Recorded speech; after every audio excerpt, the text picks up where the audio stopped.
All right. So in the intro, Michael runs into Stamets in engineering and learns of what happened to Tilly.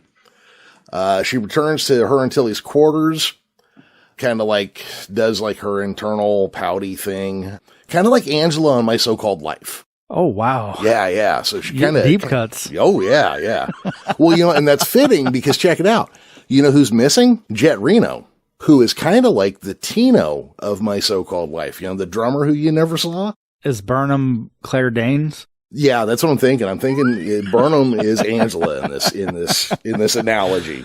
Okay. Yeah. I got you. Yeah, no. So I think this might work. I'll see how long we can hold this thread. Okay. So she goes in her room and pouts like Angela Chase would pout over Jordan Catalano. Michael returns to the bridge as Detmer locates Spock's shuttle. They try hailing Spock, but he won't answer. So Pike decides to torpedo him. Yeah, I think like he said it to detonate like 100 meters off the outside of the shuttle. Yeah, is that the range of a photon torpedo? Oh no, he could have direct hit if he wanted to, but he set a timer on that thing. Yeah. Okay, so they grab the shuttle with the tractor beam and they pull it into the shuttle bay. They go down to meet it, and instead of Spock, they find one scenery chewing Philippa Georgiou. She's another great character in this show, man. She really is. I adore this version of this character. Pike and Georgiou do some catching up, and he learns that she's now with Section 31. You can tell that they have a history together, but something doesn't seem quite right, and we know what it is, but Pike does not. Upon entering Pike's ready room, they find that Leland's hologram is already waiting for them. Leland and Chris also appear to have a history. Okay, for some reason, Section 31 is going to be in charge of finding Spock. Leland asks that they let Georgiou go. The conversation here is like cordial, but you can tell there's something underneath it, like there's some tension. Yeah, every time Pike and Leland talk, it's sort of like that.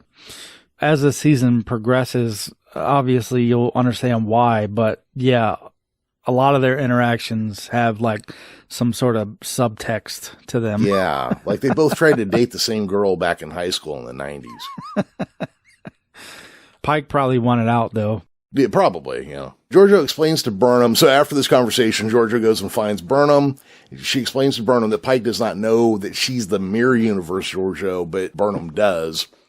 And Leland does. She then blames Burnham for bringing her there because she totally kidnapped her into this universe at the end of the last season. That is what happened, though. Yep, that is exactly 100% what happened. They kind of fight, well, not really fight, they kind of get aggressive with each other, and then they kind of have words over Spock's fate as well. Now, how does Section 31 get put in charge of finding Spock? It's not explained, at least not in this episode, but if I had to guess, without remembering anything beyond this, and that's legitimate, I really don't. He's a high-profile target. And I view Section 31 kind of like the CIA type stuff, or, to a lesser extent, the FBI.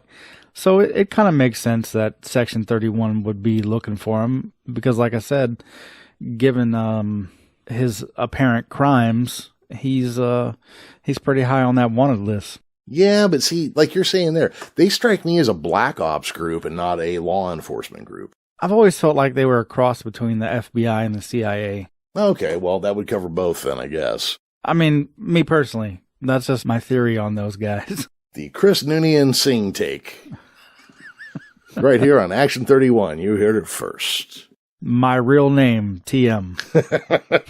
Trademark. Patent pending.